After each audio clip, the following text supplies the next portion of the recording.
Welcome to Flat Earth Debate Live. I'm your host, Nathan Oakley, and if you are new to this channel, or you've not done so already, then be sure to subscribe, hit the bell notification icon, and join button if you'd like to become a Nathan Oakley 1980 channel member and keep up to date with the Flat Earth Debate. If you would like to support the channel, there is a super chat that runs alongside each of these shows while they are live, and there's also a PayPal, Patreon, crypto, and thanks button in the info box below the video. Most importantly, if you'd like to join the discussion, simply mute the page you are currently watching, then click the link in the info box below this video to join the panel and express your views on the nature of Earth.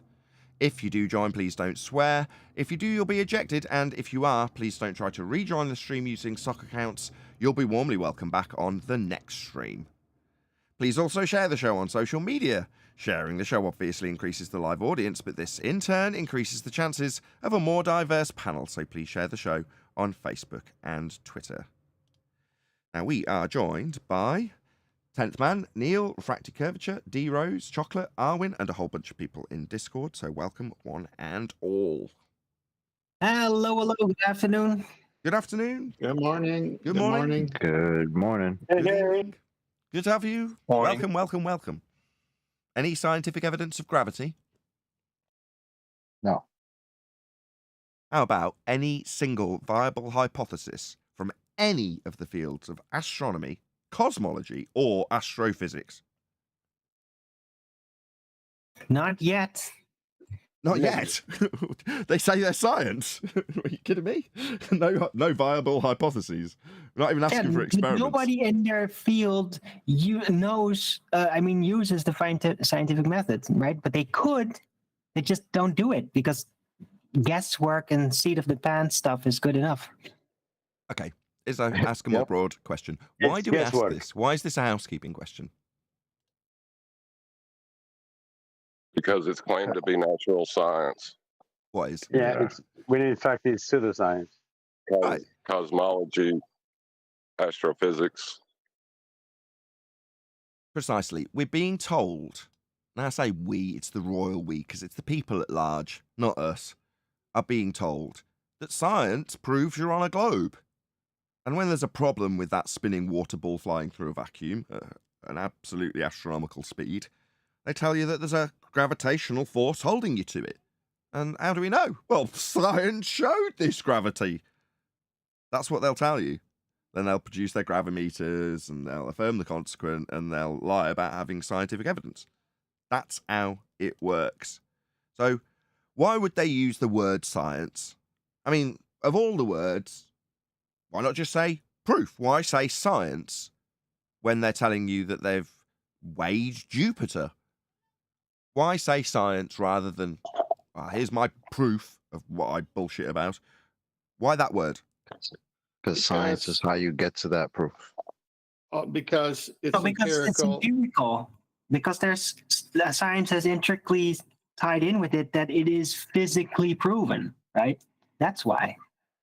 Because science is empirical. Perfect. There it is. Because science, when adhering to the scientific method, is empirical. So science is not a man, it's not a community, it's not a consensus, it's a method. Now, the method offers empiricism if you adhere to it correctly.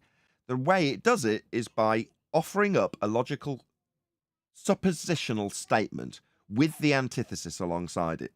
So A will cause B is your suppositional statement, but in the hypothesis, scientific prediction, it also states the zero difference result, also known as a null, which is A won't cause B.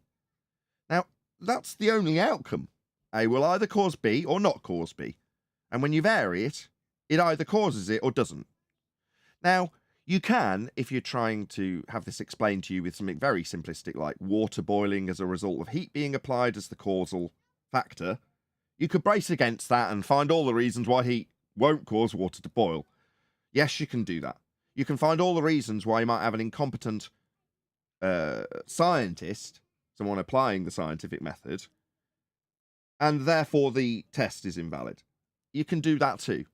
However, the process includes systematic experimentation, which is to say, you may vary something and find you get a zero difference result where countless hundreds of others might see otherwise, demonstrating one thing only, that you are incompetent or have no common sense as an experimental tester, as the person actually varying and manipulating that which they assumed, rightly or wrongly, in their hypothesis would cause the effect.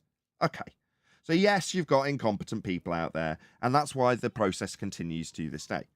Okay, so we all know now that we've got a method for proving things empirically.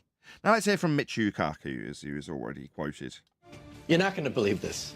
In science, we always say that you make observations, you have a theory, you go make more observations, and it's a very, very tedious process. Wrong. Nobody that I know of in my field uses the so-called scientific method. In our field, it's by the seat of your pants. It's leaps of logic. It's guesswork. So, it's very useful for astrophysicists and astronomers to assert that they are doing the science, when in reality they are not empirically validating cause and effect relationships based on natural phenomena. In fact, they only have step one, observe natural phenomena. From there, it's by the seat of your pants, it's guesswork. They're not adhering to the scientific method. Well, when you have a bullshit claim, it's far easier to convince a member of the public that you have empirically proven your gravity claim by saying it's science. And people nod along and say, oh, right, yeah, science. Yeah, so it's proven then. Because you were trained in 4th and 5th and 6th grade how the scientific method does prove things. Doesn't mean that the people who claim it have actually got any proof to back what they say is science. And it doesn't mean that science doesn't prove things. It just means that charlatans and scammers use those words to claim they've proved something, when in reality they haven't been through the method.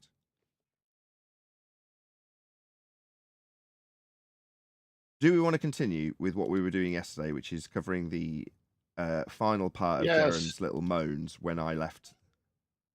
Yes, of Okay. course. Let's just get it over with. Me, gentlemen. Where was there an add-on? Thank you for having me. Where did we get to? Did you take the timestamp? I think you said last was 2:11. I can't remember precisely, but we'll figure it out. I just want to say, Nathan, what you You're just said. standing You said it on before. the earth. Say again?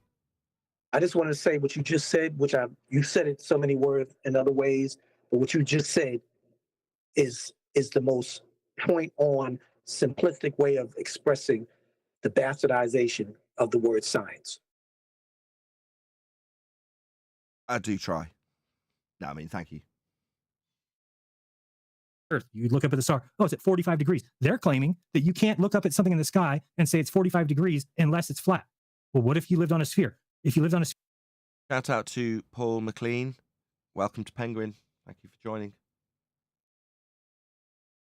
Put that on screen just so you can see it whizzing on by. People like to see what they've paid for going onto the screen. There it is. Thank you very much, Paul.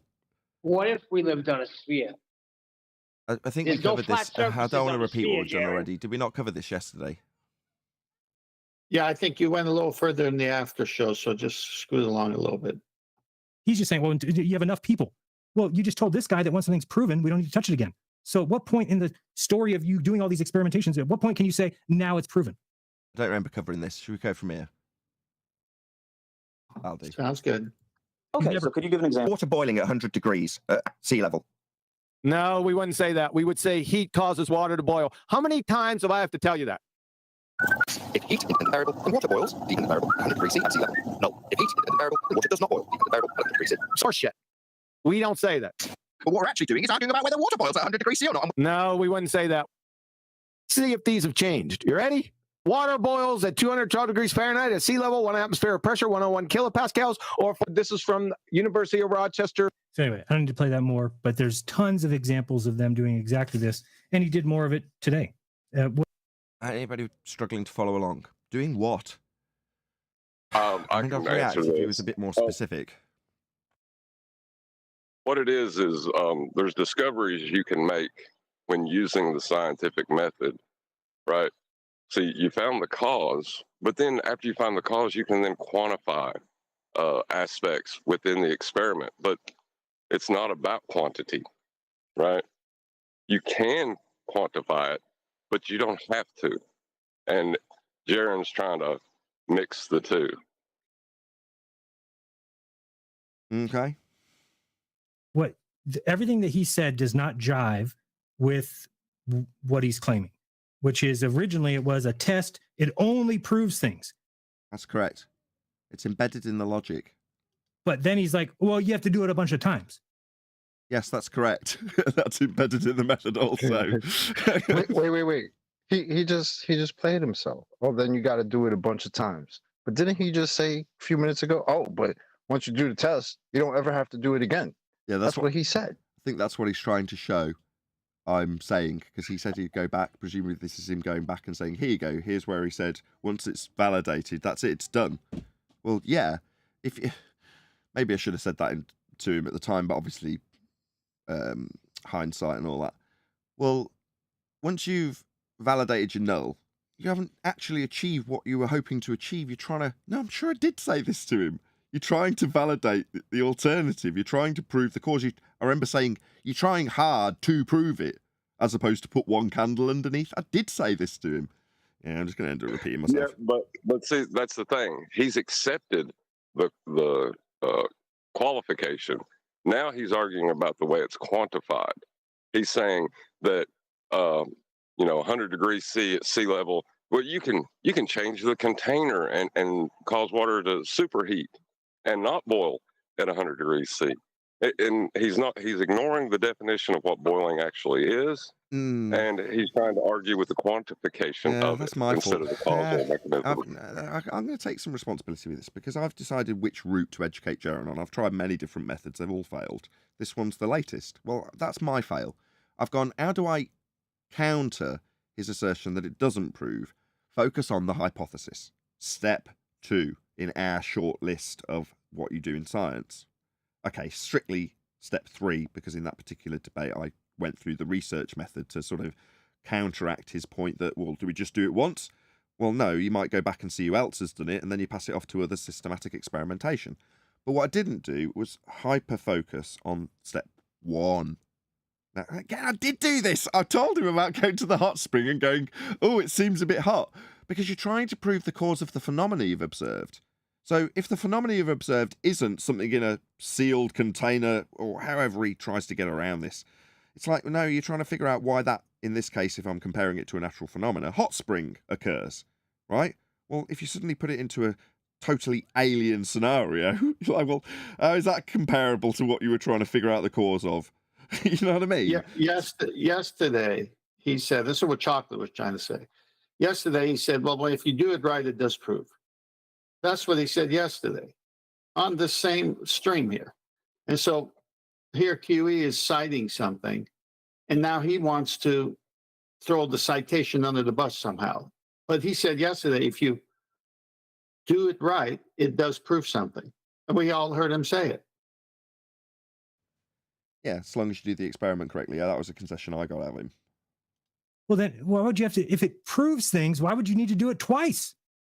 To rule out the incompetence of the person validating it, to rule out their hypothesis being invalid in the first instance, to rule out their apparatus being incorrectly set up, and to make absolutely empirically validated. That's what you do. You keep doing it. Even once it's proven, you can still continue to do experiments. People still do them. Right? So no, you don't stop. Oh my God. Go on. I'm sorry, man. It's just now he's just babbling. He's not even making sense because now he's saying, oh, if you proved it, why would you need to do it twice? When he was 2 minutes ago mad that you supposedly you were saying that if you prove something, you don't ever have to touch it again.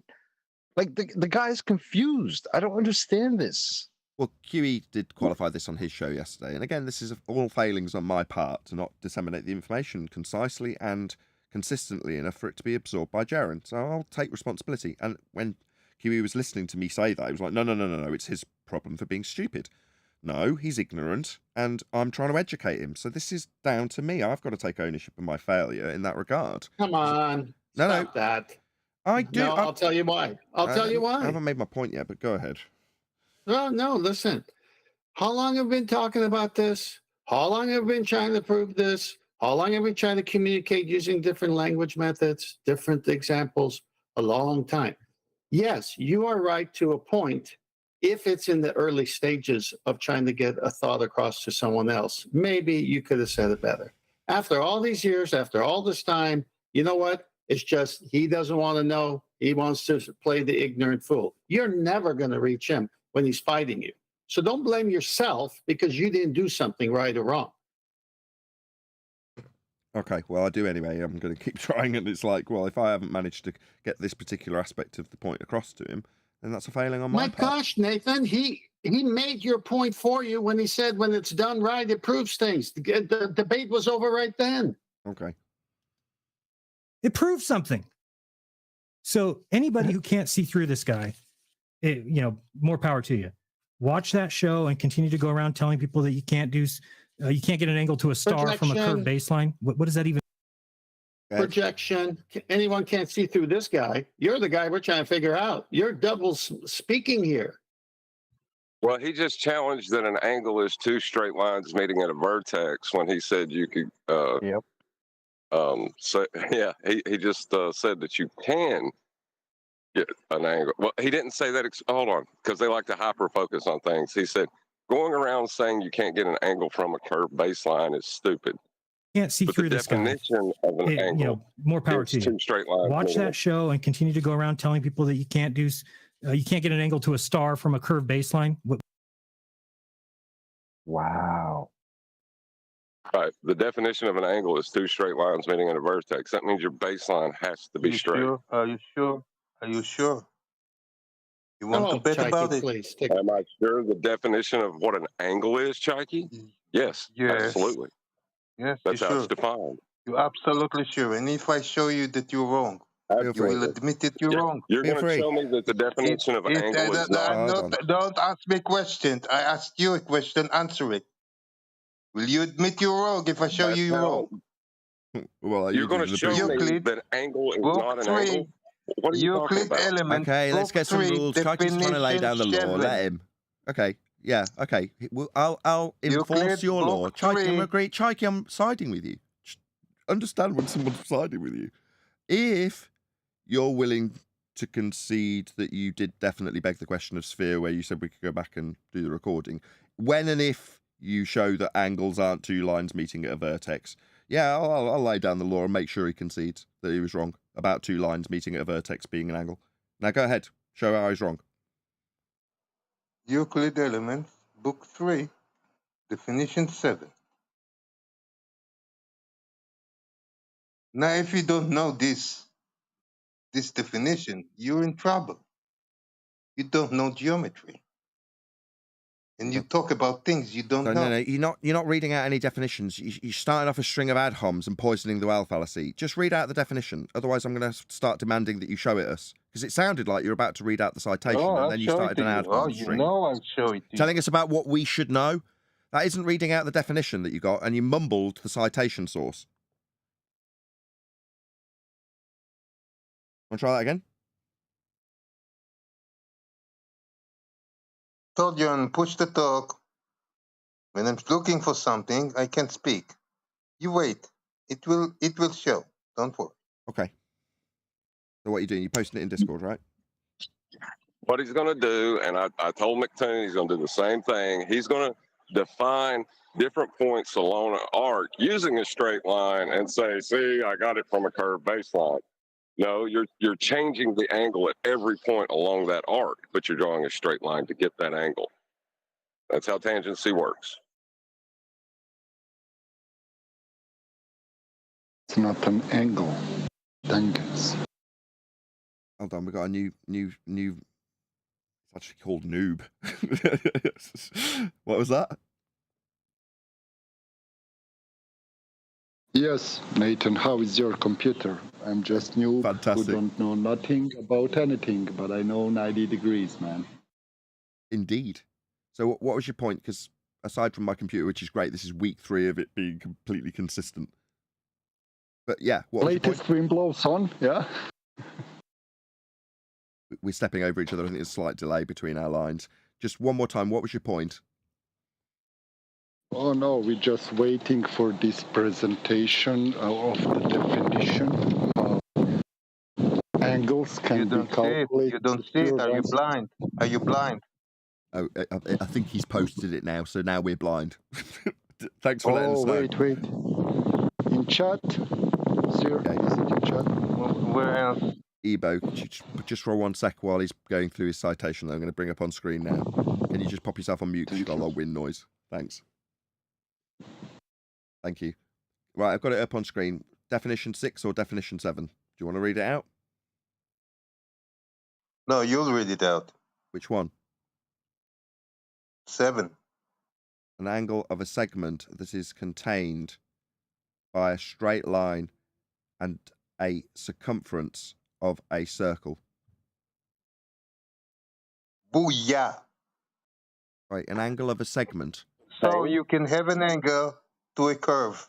As much as I know this, the circumference is not straight. You are a belligerent can you let him retard. just Oh make my his... God. Talk all of you at once. At once, talk all of you. Go ahead, make your conclusion. It doesn't say that, but go ahead. Try and make your conclusion that it does. Pardon me, conclusion? There's no conclusion. It's black on white. An angle An of angle a between segment. a straight line and a curve. An angle of a segment is that contained by a straight line and a circumference of a circle. Doesn't say anything Yeah, about if we repeat it 100 angle times, from... it will sink, Nathan. Why are you interrupting me? What's going on? That's just when you calculate the arch, you know, Just arch. Why are you now interrupting him? What's going on, Chaiki? Do you not like it when we point out that it doesn't say? Interrupting him. What he said. But it doesn't say you can get an angle from a sphere on it. He's expressing his thoughts. No, I bring you facts. Yeah, but the fact you asked for was how an angle can come from a sphere. And this doesn't say that. That's Euclid. You going to argue with Euclid? Go right ahead. He's not arguing. He's pointing out that it doesn't say that, what you said it said. What did I say? Segment. What did I say? It says an Well, what angle. question did You we can ask, have an angle to. You can have an angle to a curve. They say that. You say it Not says. to a curve. Okay, hold on. You say it says you can have an angle to a curve. So the words we're looking for are angle to a curve. Definition 7. An angle of a segment is that contained by a straight line and a circumference of a circle. Doesn't say that, Chaiki. Circumference is curved, Nathan. Doesn't say you can get an angle from it. Doesn't say that. That's deduction. Okay. Do you know the difference between to a curve and from a curve? So I just exposed you ignorance about geometry. Okay, fine. Go right ahead. Continue with your nonsense. Let's just say, okay, fine. I accept at face value that you claim that this proves you can get an angle to a sphere. Okay, I'll accept that at face value. Okay, now relate this to the practical application of the acquisition of an angle using a sextant from a sphere when you're on a boat. Just explain how an angle of a segment is that contained by a straight line and a circumference of a circle relates to the use of a sextant when measuring an elevation angle, for example. Do you want to just directly connect them so we can understand? Because currently I don't. Did I say it's related?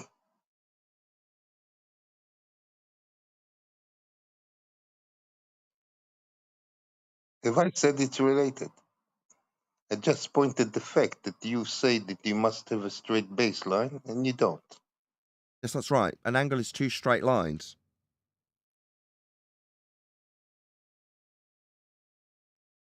So how come you can have an angle to a circumference? No, it isn't. It's an angle of a segment. It says it's the first words. So a segment. It's an angle. We like a cake. Yeah, so what? So you understand that if you've got a cake, why am I being talked to? You don't understand your own citation that does not say you can get an angle from a curve. You can't. But when you take a segment of a cake, 2 points, straight lines, 2 knife cuts into the cake will meet at a vertex and be an angle. But that would be from the center of the cake to the outside. That's what a segment is. But that isn't in any way referencing how you can get an angle from a curve, specifically in reference to elevation angle measurement when measuring a flat baseline, because one of the lines of the angle, not the cake segment, the baseline with a GP under a star. That's not the section of a cake.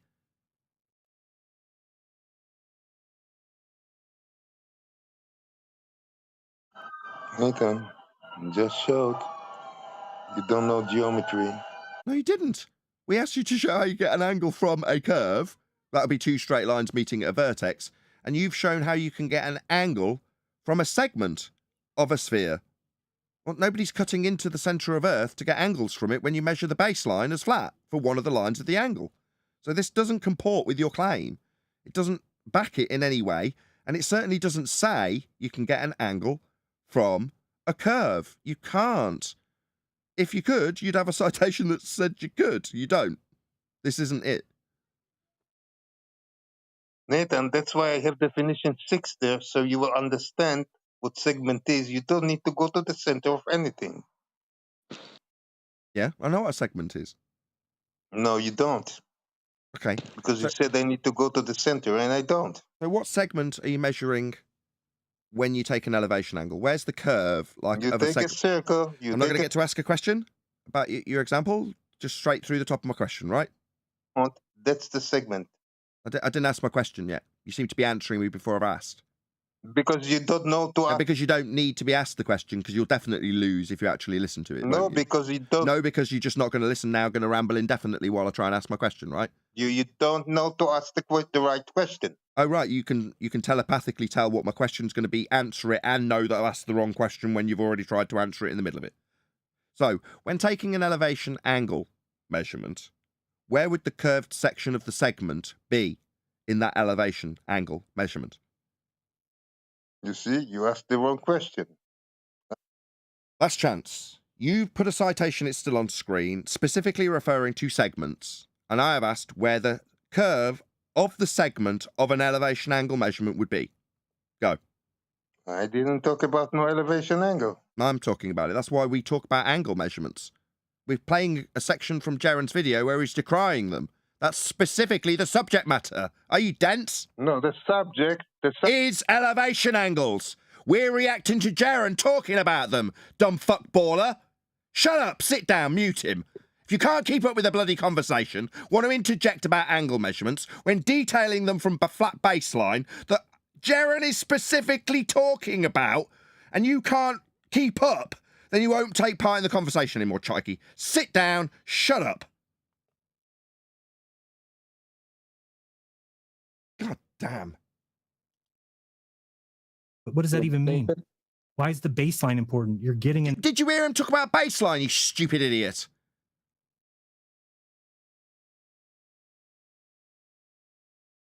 Hello? Chikey, can't you keep up? Are you really this slow? Literally, first words out of his mouth are about a baseline. That's what we're reacting to here. You want to be part of the team and have part of the fun? Try and keep up. An angle to the star. Did you hear that bit, you stupid clown? Are you now going to tell me that you're not talking about elevation angle measurements to stars when that is very specifically the subject on the table? Chikey. Cat got your tongue, you stupid clown? Idiot. Can you look up in the sky and say that star's at 45 degrees? Just to conclude Chikey's stupid, idiotic interruptions where he couldn't keep up with the actual subject matter at hand, his definition with respect to a segment would be the baseline and the dome of the heavens. That would be the circle segment if you're going to infer one. But that still implies a flat, level baseline for the angle because you're the vertex with your sextant. The other straight line goes out to the star. Now, if you want to imply the curve of the tool, then the curve would be between the angles in the sky. That would be the only curve to imply. Definitely the right question to be asking you, Chikey, because your curve's on the ground, not in the sky or through the tool. But that's how you've hijacked this measurement. You infer that the curve of the tool of the angle that you measure with a flat baseline, it's a necessity for an angle, the curve of the sky is now the curve of the ground. When you put that angle on a flat baseline in hell, in the centre of Earth at an equatorial plane, that then makes the arc of the tool the ground. But that curved ground isn't where you're acquiring an angle from. And it certainly isn't the segment of a cake to the centre of Earth either. What it is a flat baseline, requiring that the straight line for one of those angles must be flat. Hope that's clear, Chaiki. Oh, in case this isn't clear, that's where you lost with your segment citation. And the Polaris is 85. Can you say that? Okay, well, then you can do celestial navigation. Imagine that we lived on a sphere. Why? So that what, you can say face where you lost to Toon because where you lost to Toon is actually correct. No, you just lost to Toon, Jeran. Don't start appealing to your audience to understand how Toon's hammering of you actually is true. He just didn't know how to overcome his argument. Don't now appeal to how right he was. Bloody hell, man. You're supposed to be a flat earther. If what they're saying is true, then you could not do celestial navigation because you live on a sphere. That's correct. Pause. They don't even claim to be doing it from the surface of the sphere. They draw a tangent plane and say we're actually getting it from the center of the Earth, the equatorial plane. Jaren, go do some good research. Find out they never used a curved surface either. No, they don't. They need a flat Earth even when they transpose their imaginary tangent plane they're not getting an angle from.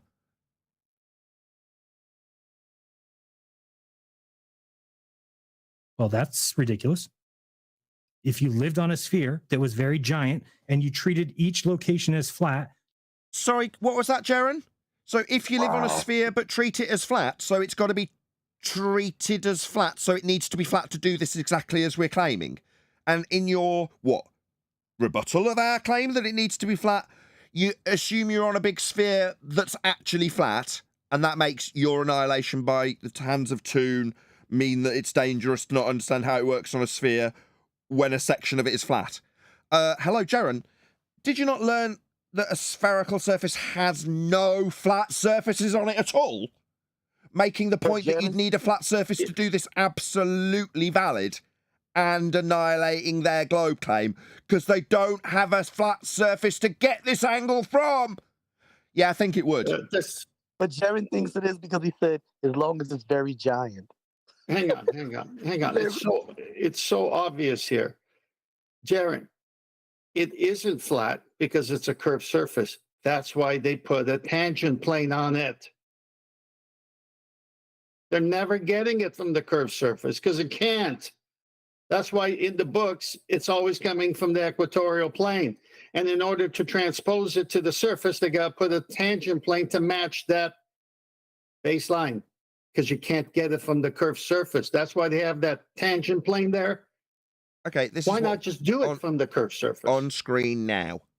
No, they don't get elevation angle measurements from a curved surface. That's absolutely moronic because you need two straight lines. Or what, they use a tangent when they do celestial navigation on a sphere. No, they don't do celestial navigation on a sphere, Jaren. They do it like this. It's on screen now. It's called the equatorial plane. It has the sky wrapped around a flat plane and then the globe wrapped around that. We call it the globe burger. Now, the globe burger has a nice, juicy steak that's flat in the middle of it. Now, that flat steak is the equatorial plane, and it extends out beyond the globe to the outside extremities of the stars being used on the flat plane at the centre of their globe. You ever hear them talking about parallel light rays? Yeah, Jaren, they're going to put them at the centre of the globe with you in hell at the Model 9 core to get this shit to work. Because it doesn't work on the spherical surface. The curve is the curve of the protractor you're measuring the angle with, and it's representative of this view of the stars. But that only works with the angle and the baseline being flat for them and us. If Jeran had the slightest idea how this bloody argument worked, he wouldn't be saying, of course it works on a sphere, when every single anti-flat earther who comes here and argues with us about this understands implicitly that you still need a flat plane, even when you're blagging everybody about it working somehow with a sphere. Inside it on the equatorial plane. And now they take the, oh, well, I assume that they meet at an infinite distance even though they're parallel. Therefore, I can transpose them to the centre of Earth so that it can work with flat plane elevation angle measurements in hell, when the rest of the surface of the sphere that we're not standing on anymore is entirely redundant. Because you're looking at the stars and referencing the surface. And that ain't when you are where you're in the middle, like in this diagram. The equatorial plane. Plane! That's where they got all this stuff from, Jeran. The whole globe Earth blag is based on flat Earth measurements. All of it. So backwards engineering it, you find yourself on a flat plane with a bloody globe wrapped around it that isn't used. See all these markers matching up? Yeah? Inside the globe, you've got all those markings. They match these markings on the outside. But where are you actually standing to reference anything? If you're going to talk about being on, my bad, in a globe, you're standing right at the centre of it at the equatorial plane with it extending out beyond the globe's limits. Hundreds of thousands of square kilometres, all flat, right to the edges of this view. Your view. What you, Jeran, described as the dome of your perspective dome. That's this. Why aren't you getting it, you clown? I'm done. Nathan, go to the very last picture, Master B. There's a bunch of them there you go to, but you don't have to, but unless you want to. Yep. You're on the last one? Yep. Imagine standing at a point A. Where's point A in this diagram? Oh, it would be at the molten iron core. Hell. Now, this Thank doesn't you. seem to have a globe wrapped around A, but it could have. Well, hang on. I'm going to point out something. Imagine standing at point A, equatorial plane, center. The center of Earth. Okay, identifies it right there. If we were to hold out our arms from the center of Earth now, pointing one at the vessel. See the boat? Not a star, not a sun. The boat is on the curve. At the vessel and one at the equator, horizontal baseline, 0 degrees. The angle between our arms will be the vessel's latitude. To put this in more correct terms, the vertical angle subtended between the equator. Baseline, 0, now the curved surface. They got a boat on the surface of the Earth where the navigator where the sextant is supposed to be, but they got the sextant navigator in the center of Earth marked as A. This is the trick. You take your angles off a flat plane and then transpose them out onto a globe surface that you aren't standing on. So to get the measurements to give you this, you have to first measure a flat plane.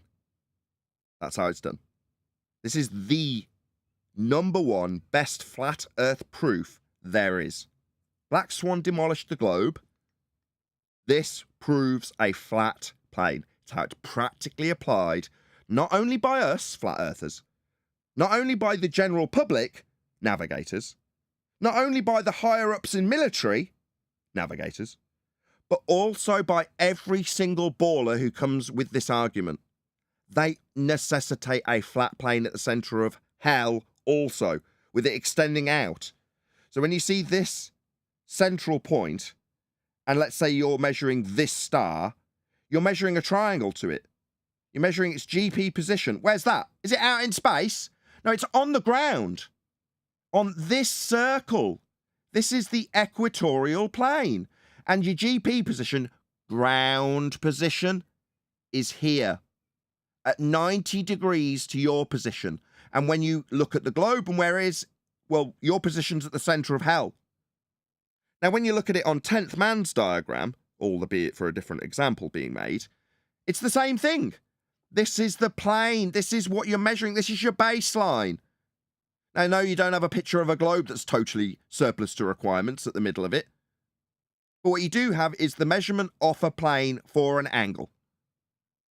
To say, this is where my boat is. What, out in the stars? No, that's how you transpose the angle measurement to the stars back onto the redundant globe that wasn't being used because you were at the center of it when you took the angle off the plane. So their globe requires this to work flat. That's where it's all come from. So the audacity of Jeran to say, oh, well, this just works on a globe. No, it doesn't, Jeran, not even for them. In a globe for them.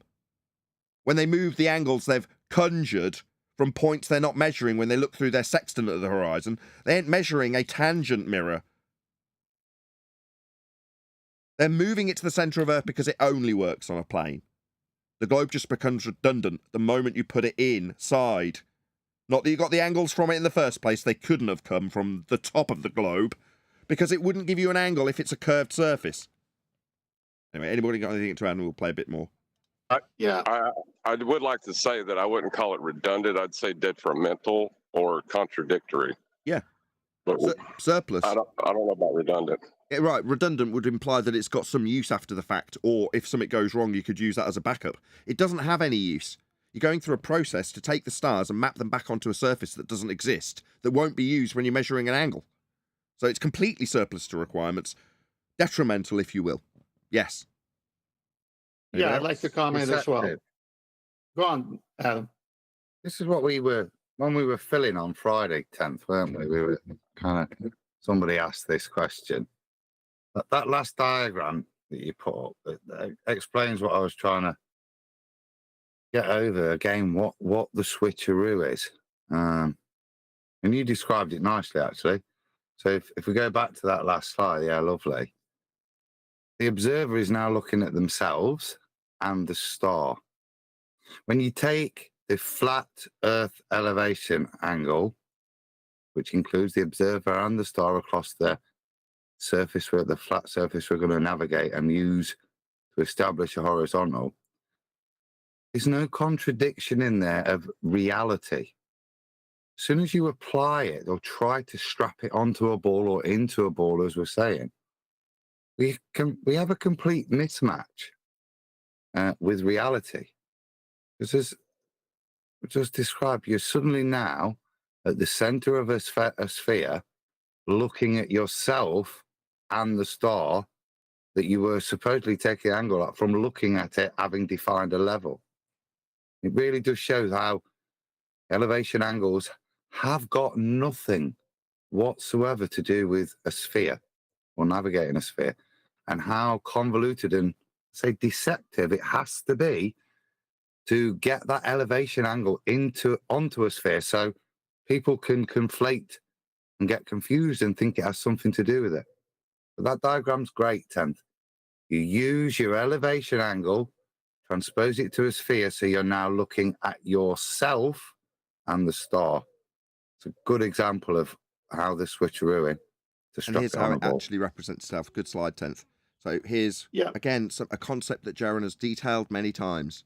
Your perspective view, how you'd measure it through a tool and how it would give you angles through that tool.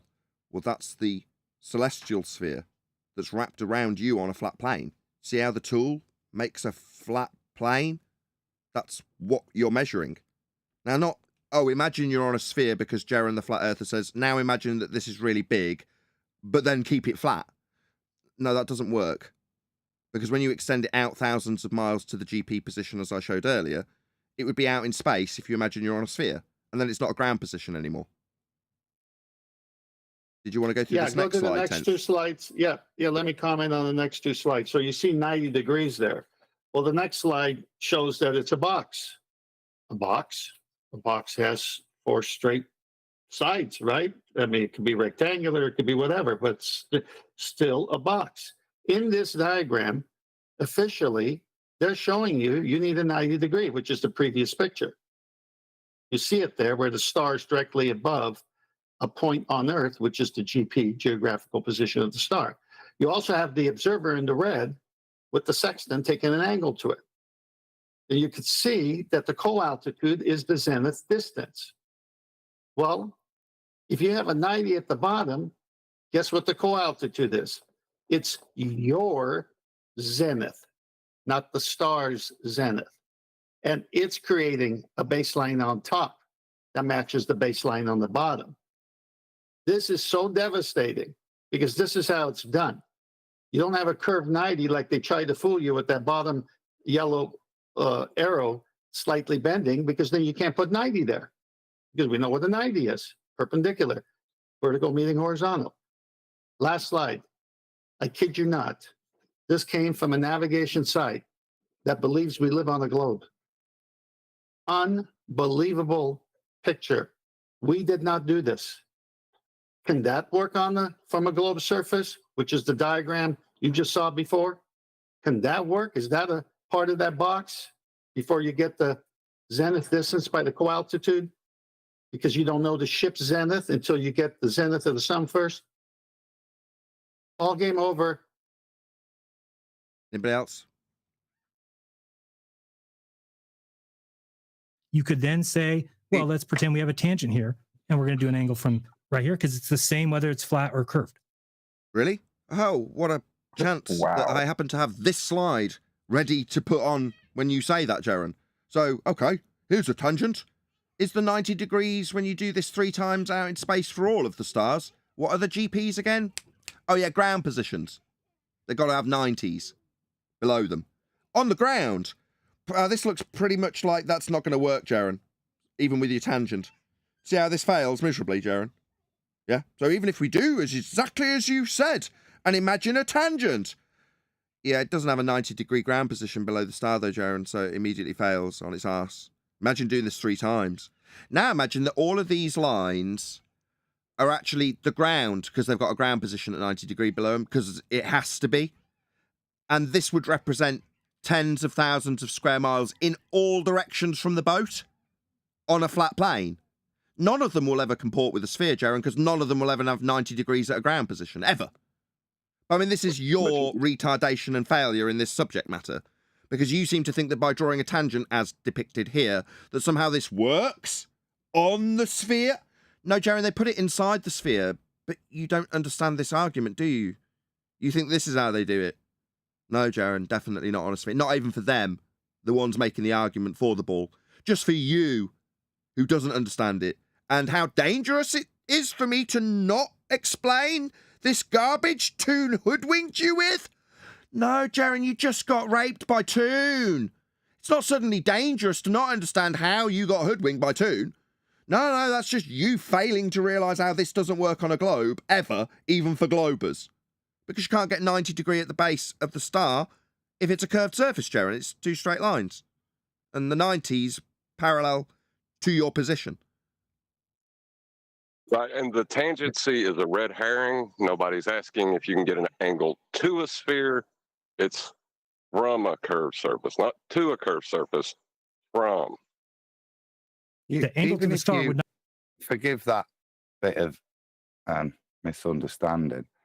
I think what's being demonstrated here is, I think I raised it yesterday, that Jaron seems to be confusing acquiring an elevation angle with doing celestial navigation.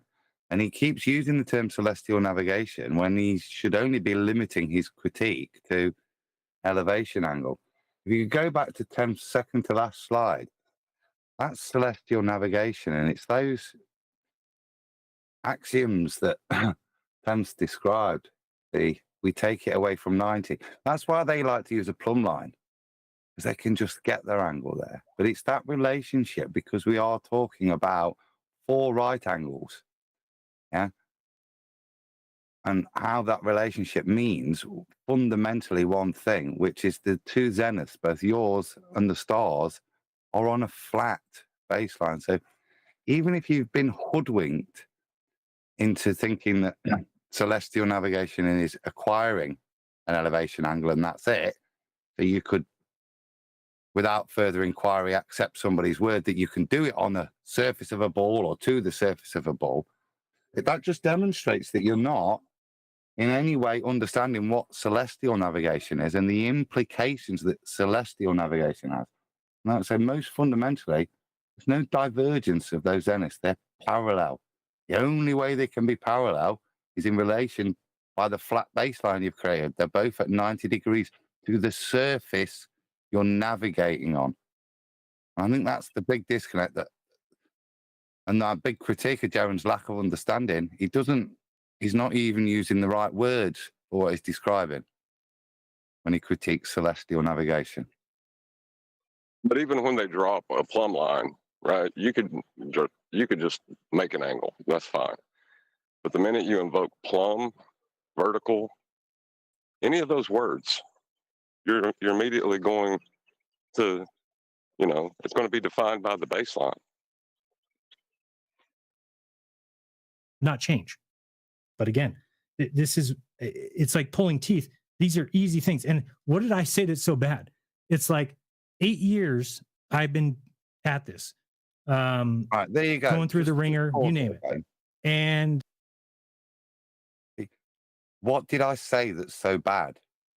So are we being unduly mean here? Or are we just generally pointing out you haven't got a clue about what you're talking about? When you're being mean to us and say, oh, they just don't get it. They just don't get it. And you're siding with the ballers. Can you understand our frustration, Jaron? Because all you've demonstrated to us, I think a lot of the audience, is that you do not understand the premise of celestial navigation. You've simplified it so much that you're happy to concede it can be done on a ball.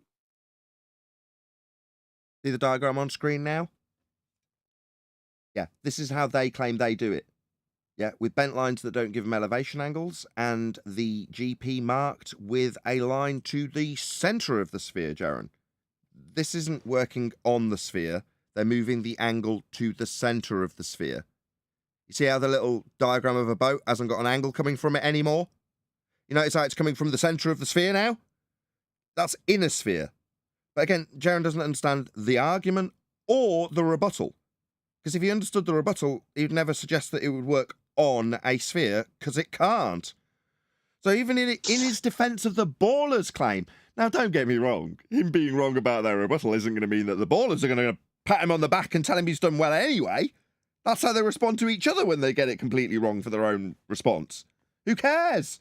What's that? You're contradicting Nathan? Oh, well, then you've done really well when you say it can be done on a sphere. No, in a sphere, Jaron, for the in a sphere. Yeah? With the celestial dome that you point out, your perspective view for the flat plane in the sphere to actually work. But obviously this is so complicated, even when it's some of your own examples. Nathan, can you go? Hold on. Hold on. Shout out to Godzilla. I watched your show, so here, have some money. I know, but in Canada we still call it that. Oh right, because it's Canadian money. Oh, thank you very much for the super chat. You're incredibly generous. You should never demean your own generosity, Gord. Thank you so much. Really appreciate it. Go ahead, 10th. Just to support John, refractive curvature, go to the last slide. It's a description of a theodolite. And you could see here that the legs of the tripod are set up on a sloped surface. And they got a plumb bob hanging from the bottom of the theodolite, okay? And so that is going to give local zenith, 90 degrees. And then you can see it's got a vertical circle clamp and a horizontal circle clamp. And then you could see the dotted line where it shows the angle from the eye view to whatever reason they're using this theodolite for. Wow. Vertical circle control clamp, horizontal circle control. Where's the curved surface control? What's D? I don't.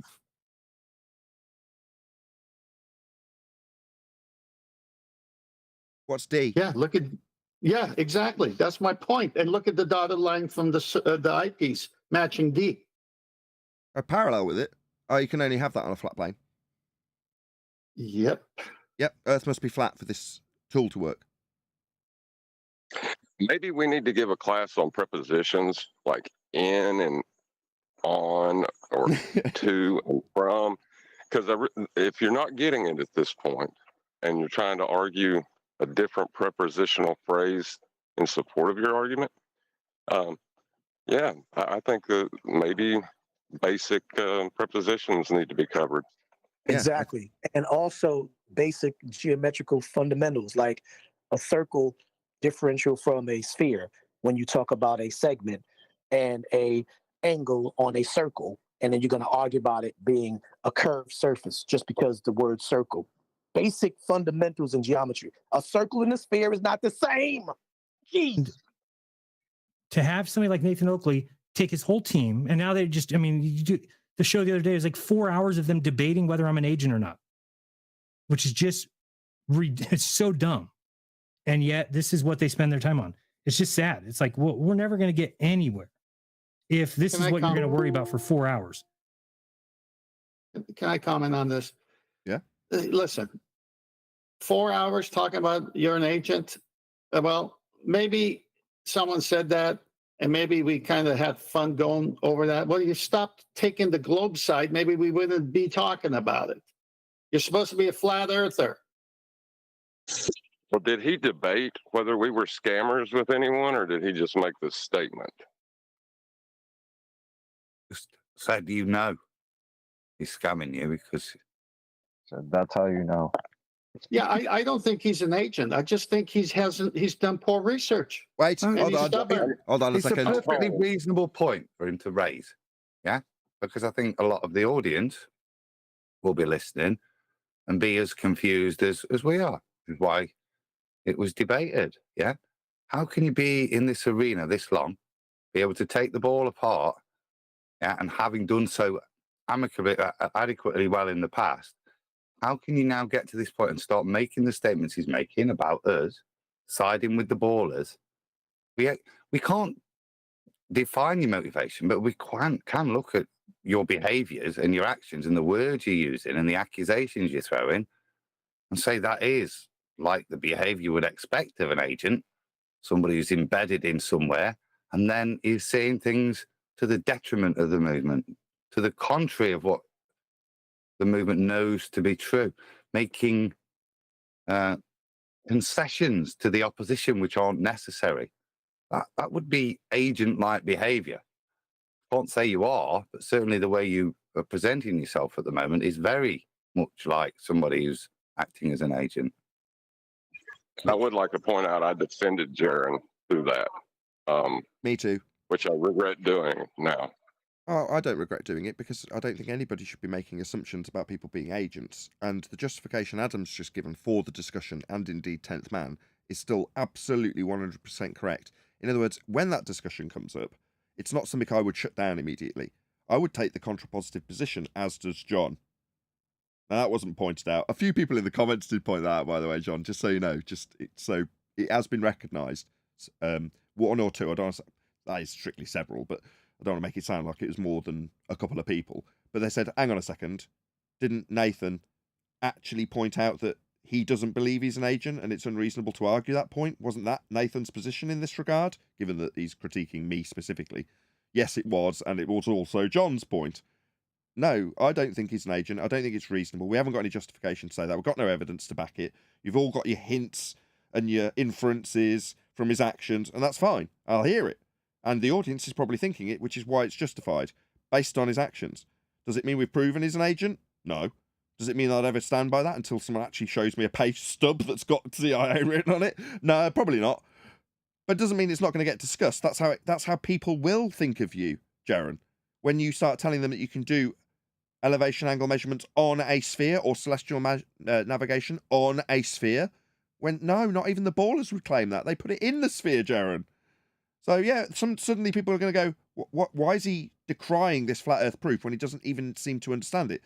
And people, this is something they've mentioned lots in the comments, sounds very shilly to me, seems like agent behaviour to me. He seems like a shill. Why isn't he conceding this needs a flat earth? Everybody understands that angles need a flat earth. The guy's a shill. Agent in place. That's what I get from the commenters. So of course it's going to get discussed. That's what people think when you do stuff like this. And Nathan, like I just want to shout out a quick super chat, Adam. Shout out to Liz the Iron Maiden. Long time no see. Thank you for the super chat. Says, I just want the truth about this realm. Yep, that's all we want to, Liz. Yep, absolutely. That's all we're focused on, hyper-specific on what the Earth is, natural science, that's the science of the world that we live in, and how we were deceived into believing something other than the reality that we face. That's what we focus on. We're hyper-specific, especially in the live show. Thank you for the super chat. Really appreciate it. Go on, Adam. Just to reiterate, I'm not making that accusation. Listen to the words I used. Said behavior like, yeah? You could look at it and it raises questions. I don't care, frankly, about proving or disproving whether a Jeranism is an agent. I'm happy to highlight the things that may be described as agent-like, but more importantly, they're kind of chewing over the nuance. I've got no problem with correcting Jeran on his misunderstanding of celestial navigation and elevation angles and how it proves a flat Earth. That's worthy of going over. Say this until there's actual evidence of that.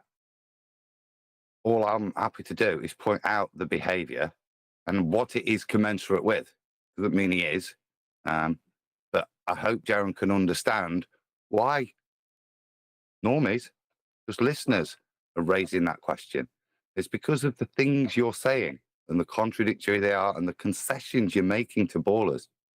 That's why it's a little obtuse what you're saying and raises an eyebrow to people. Contrary to your previous positions.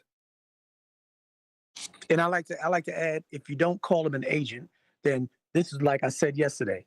Jeran, under his platform, Jeranism, was merely a conspiracy theorist who spoke about various things that we don't discuss on FED. He talked about paranormal. He talked about, him and Witcher talked about the Tartaria, the past mud floods, bearded giants, all these things that have nothing to do with proven scientific reality. So one of his categories is flat Earth. He expounded further on that when he got with Ghostbusters, whatever you want to call them, Glowbusters. So people tagged him as a qualified flat earther. But he apparently has never been truly on the level of FED because he always expounded on things that are not scientifically proven. He was pseudoscience, ether, electrostatic, all of these things. So I think we've given him too much credit as being a flat earther. This is my perspective, and I'm pretty sure the normies can agree that now understand and they look into Jeranism's background. He's not a flat earther. Hold on a second. Okay, just one second. Just one sec. Let me Neil. finish, Neil. Go ahead, Neil. So his major is not flat earth. He has been growing to become, just because he had a lot of subscribers, he had many subscribers as Jeranism because of other aspects and things he spoke about. He wasn't a main flat earth subscribing, acquiring person.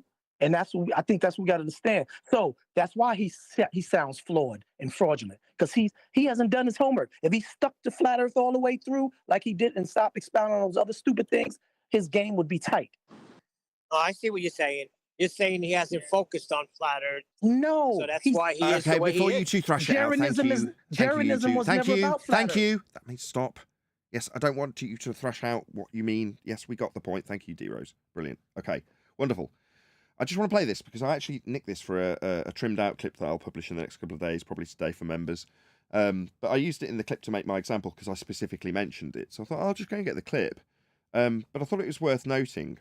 So now we're reaching the point where the dust will start to settle. In other words, there's a good chance tomorrow we won't cover this. We'll be on to something new. And then in a week, we'll have all forgotten about it. Actually, that's not true because I'll be publishing it on my second channel on Saturday. But there we go. Once the dust has fully settled, right, this hasn't been of massive detriment to me, right, like it was with Glowbusters. But I want to play you something. I've just put a link. Hopefully the mods will repeat this link so you can go and let this videographer know. At Nathan Oakley 1980 sent me. I'm not actually critiquing him or being critical of him in any way. I'm using his point.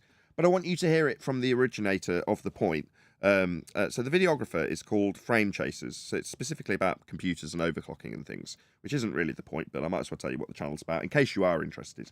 But he's talking about community. So I want you to listen to what he says specifically. because it relates directly to the effects on us as a result of Jaren going around calling us scammers and such. Because I'm hoping that it'll make the audience feel a bit warm and fuzzy. So anyway, check it out. This is Frame Chasers. Let him know by going to the link at Nathan Oakley 1980 sent me. Give him a genuinely positive comment. I actually do like this videographer a lot. Same shit, right? So if Linus starts doing, oh, okay, just language warning. He will swear a bit. Their channels are obsolete, right? He's still defending himself. Yeah, I don't know why he's defending himself so hard. Who cares? This is also why you, for any new aspiring YouTubers in the fucking chat right now, this is why when you build a channel, you have to make it community driven and not size driven, right? These guys are all scrambling and defending themselves because they don't have communities. If somebody was like, Jufus is scamming everybody, I'd be like, okay, it doesn't matter. I have my community, right? Jufus's fucking benchmarks are all wrong. He's auctioning off these prototype things. Okay, dude, we'll get there. But like, do you know what I'm saying? Like, if you're community driven, nothing affects you. You're like, okay, I'm sorry you feel that way. I don't have to defend myself, right? Right. That's basically it. So there you go. So when I mentioned the sentiment, I'm like, why do I need to care about Jaren's 15-minute string of ad homs? Do I need to defend myself in this regard? Does it affect anybody who's actually watching of the 123 people now? Are any of them going to change their opinion? No, not a single person's come to me and said that they have. Not one. So why? Well, because now we've got a really strong community.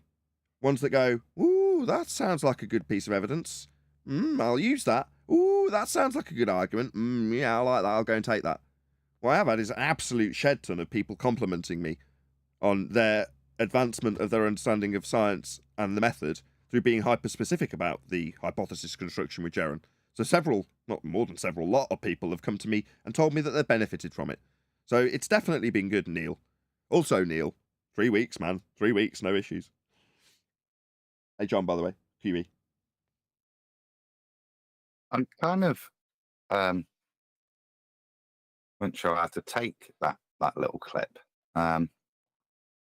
First, I thought that's the position that Jaren and Bob took. They had a community, so they didn't need anything to back it up. The community consensus was sufficient. I would draw the distinction of why you're saying you don't need it. Why is the community here? It's not because we're all lovey-dovey, yeah. It's because we're all behind a set of standards that have got us off the ball. Yeah, that's what's holding it together. Those standards, yeah.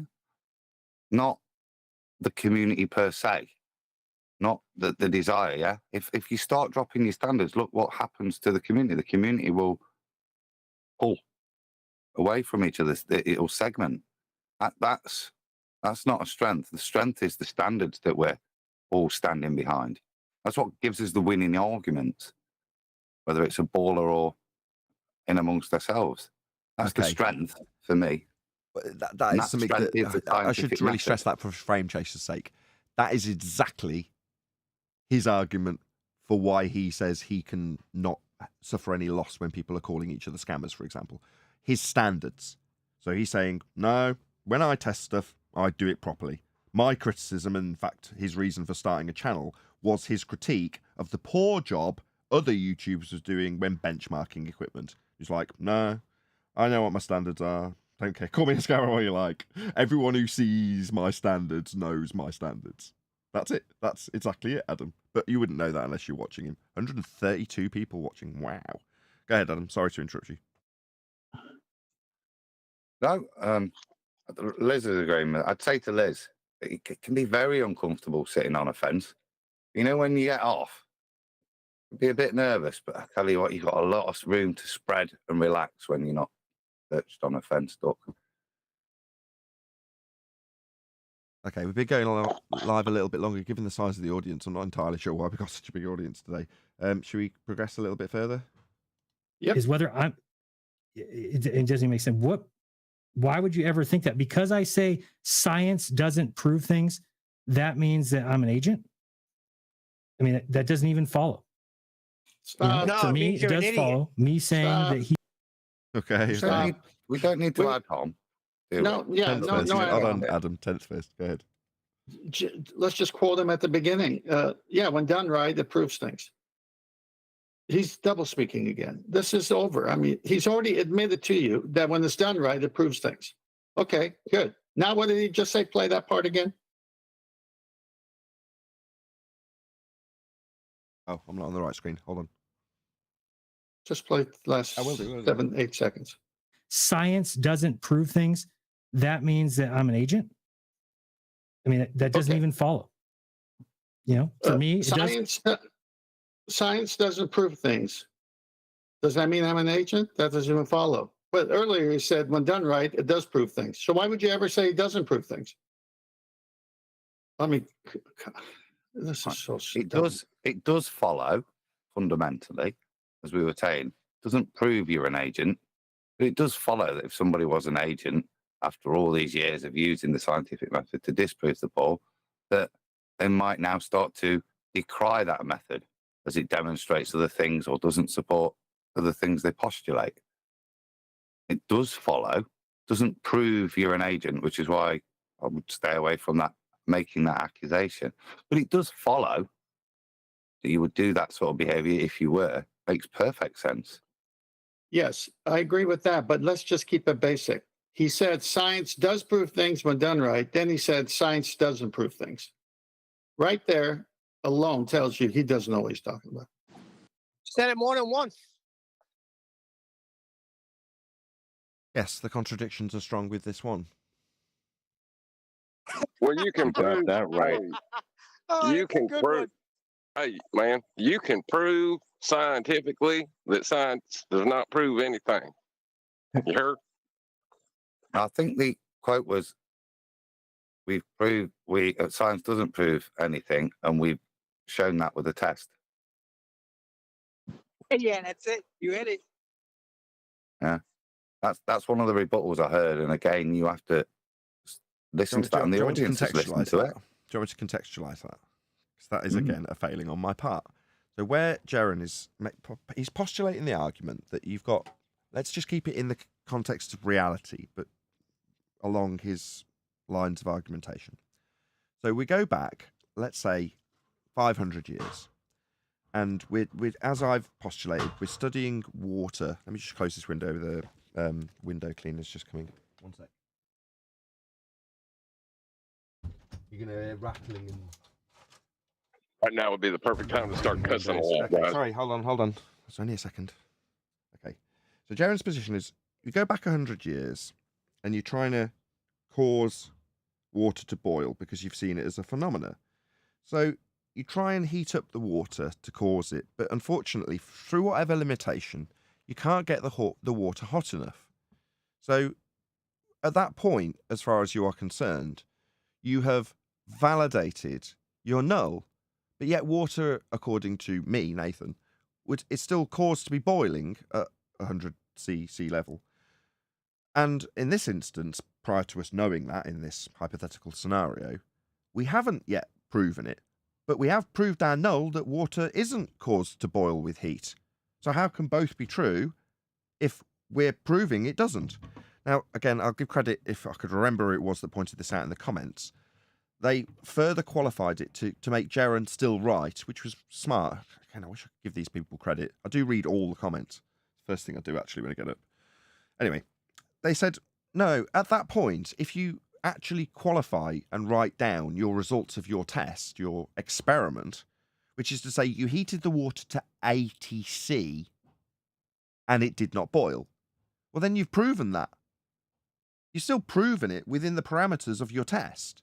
Now, once you've written that down and next man comes along and goes, right, I'm going to stage 2, do a bit of background research. Oh, what do you know? Someone else tried to validate heat as the cause of boiling water. And what I can see is the amount of heat that they used was X. I wonder if I use more heat than that, I can get it to boil.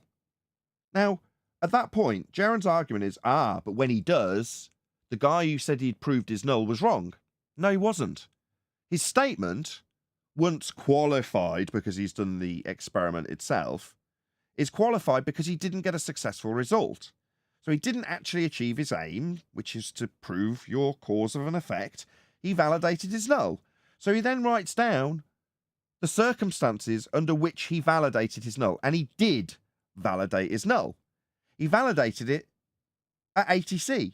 So if you say, as a logical statement, upon application of heat, water will not boil at 80 degrees C at sea level, or 1 atmospheric pressure.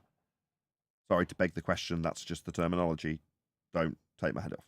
Anyway, so he's still proven that. So it's like, will you come along tomorrow and put water to the temperature of 80C and it will boil tomorrow? No, it won't. No, it'll still be not boiling, confirming his null exactly as he validated it, as long as you've got the parameters and he's written it down within the limitations that that person did the experiment. However, when you do achieve your aim, because you're trying to prove the alternative, you're trying to prove your cause correct. That is to say, next man does his research, sees the 80C point, heats it a bit more, and gets it to boil. At that point, you can, if you choose to, stop. You've got the effect. You've induced the effect. So if you choose to, you've still validated the cause of the effect. You've induced the effect. Hallelujah. That's the genius bit of science. Now, it doesn't seem like a hallelujah moment when you're talking about boiling a bloody kettle in this example. But if you're trying to find out what's causing a phenomena that's killing people, and eureka, you figure it out because you induce the effect upon varying something that you assumed would cause it, but you didn't know until you varied it, and then voila, it happens. You induce the effect. You've proved your cause. That's your hallelujah moment. That's when technology might come along and riches and all the things that scientific validity, that's confirming the alternative, not getting a zero difference result. Because yeah, you've still proven something with a zero difference result, but you're not trying to not prove anything. You're not trying to get a zero difference result. You're trying to prove the cause. And if you don't, you qualify enough for next man to research and do a bit better. Where you were, let's face it, in this example, if you're using a dumbed down boiling water example, it's incompetent to only get it to 80C. Hence Jeran taking it to 500 and then 800. And all sorts of hypothetical examples to make it harder and harder to what confirmed that it didn't boil at 480C if it boils at 500. Well, yeah, it's still tomorrow at 1 atmospheric pressure only going to boil at 480C if you assume water's going to boil at 500. Well, that's still validating that null hypothesis when qualified with the extent of the variation of the independent variable. That's still true. Still been proven by experiment, that null zero difference result at 80C, or in hypothetical Jeran world, where La La Land needs to be invoked, at 480C, because it's going to boil at 500. Still prove that it doesn't within the parameters of your null when you explain it and detail it. But again, like, credit to Quantum Eraser, you look at what you're doing and why you're doing it, you need a bit of bloody common sense. Yeah? And why am I having to give this in a dumbed down example? Well, because it's been braced against, hasn't it? Anyway, let's do a bit more. Let's follow me saying that he's a scammer because he never has gone back on anything he's ever said. He never admitted that we were right and disproved the boiling at 100 degrees thing. He never, ever admitted that. Sorry, I should admit that whole water boiling at 100 degrees thing is wrong because you disproved it. Okay. I am literally lost for words. Well, that's not true, Nathan. That, again, that's a straight lie.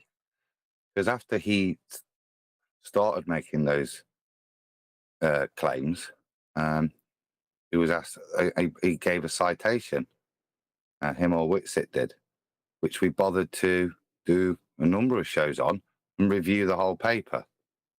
Where we made the first time of the joke about reading half the book, is we went through the rest of the paper and it demonstrated that if you add heat, water boils, yeah, at 100 degrees at 1 atmosphere. There's ways in which I think he mentioned this various pots can induce boiling at the surface of the pot, linked to the pot by local variations in temperature. None of it disproving what he set out to do. That's not a genuine response to me, because we genuinely took the same with the claims with the sun. I can't remember what they were, but whenever he's made these claims, we've gone through them and explained. And if he's used citation like he did there, we've gone through it properly and demonstrated his misunderstanding. So that, I'd say, is disgenuine at best and a lie, in my opinion.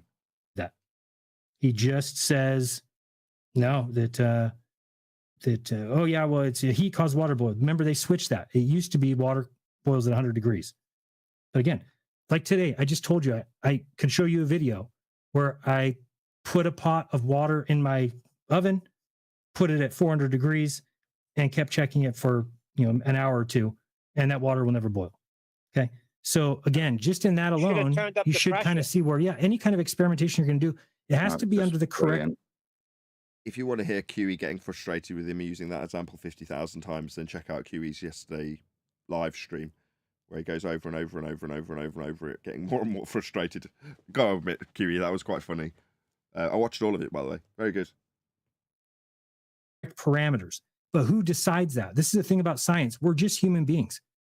Don't put too much pressure on anybody to do all these things that is just impossible. The best way to get to the truth is let somebody hear your evidence, hear the tests that you did, and decide for themselves. That's all. Perform the test themselves. If they want to... go on, someone else got to go ahead. It was Neil Chocolate, then me. Neil? I just said, what the freak is wrong with this guy? That's all. Go ahead. Thank you for the color commentary. Chocolate, go ahead. I was going to say the same thing. Thank you both for the color commentary. Babbling, unfortunately. See if it's 3 for 3. Color commentary from Adam, maybe? Go ahead, Adam. Well, mine was a whoa.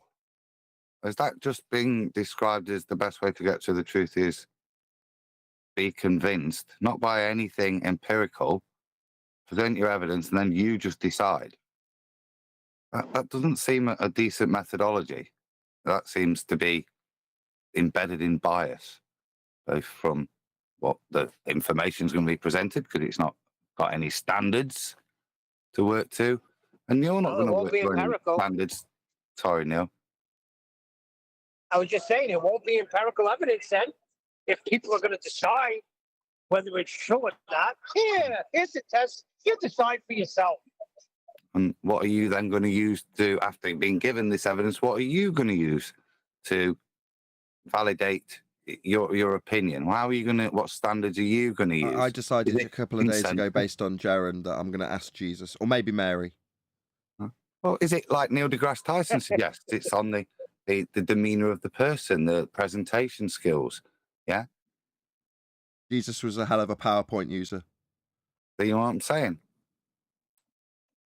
I'm sure that's why philosophically we came up with the scientific methodology of acquiring empirical proof. So we don't have to have it opinion-based. We can prove things. I don't like the alternative he's suggesting. Sort of thing like that, if you went along with that sort of thing, you could end up believing you were living on a spinning ball in the vacuum of space, couldn't you?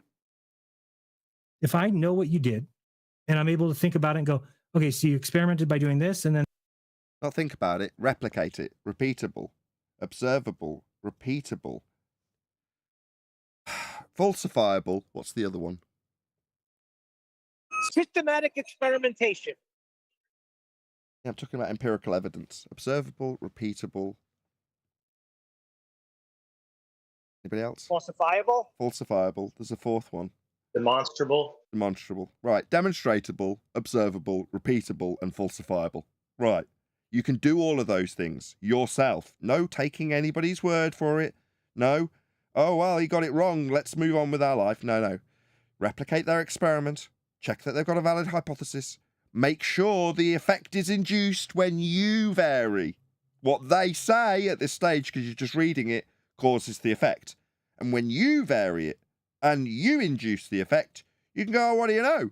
I did the experiment and I empirically demonstrated that this does cause that. How do I know that empirically? Because this caused that. I mean, how much more empirical do you need? Oh, well, maybe tomorrow it won't, right, Jaron? No, it doesn't work like that. That's a violation of the law of non-contradiction. Something I was trying to drill into you and have been for several years. And this, like for me, I'll say, does heat cause water to boil? Well, it's yes, it does. Really pressure, but in that question, does heat cause water to boil? Yes, it does. Yes. If you heat it up enough, the answer is yes. Yes, that's right. So it's the cause. Thank you, Jaron. Thanks. Yeah, thanks. We really, really needed you to affirm that for us. This dumbed down example we used. 1 second. Thanks, I just woke up. It's observable, testable, repeatable, and falsifiable. Observable, testable, repeatable, and falsifiable. Thank you, Kiwi. I got one right. Now, Jaron, has that been proven? Yeah, to the highest level that it can be. But am I open to the fact that tomorrow we could find out that water doesn't boil if you apply heat to it? Yeah, tomorrow I'm going to get up, boil that kettle. The electricity's going to flow. The smoke's going to come out of the bottom, but the bloody water doesn't boil. Just starts changing its stupid self all the time. What? Are you upping me on? it's not actually the heat, but say there's something else that we don't even understand yet. It's the molecular netting. Wow. I don't know. It doesn't matter. Okay. No. That's fine. I was going to use his next words. I'm going to have to use those. So sod you, Jared. I already had this planned before you said that. If molecular netting, then water boiling is a perfectly viable... I can't even say it with a straight face. Anybody know what molecular netting is? Like a little suspension? It causes water to boil. No, don't ruin my point, Neil. No, our molecular netting, like thank you, like Arwin. colloidal suspension. Thank you. Our suppositional statement at this stage, based on Jaron's supposed cause of water boiling, would be the independent variable of molecular netting, whatever the hell that is. I don't actually know, but that's okay. Jaron does, clearly. He said it. Well, you can formulate a hypothesis with a null of if molecular netting, then water boiling, and if molecular netting, then water not boiling. But everything else, with the exception of molecular netting, for fuck's sake, Neil, shut up.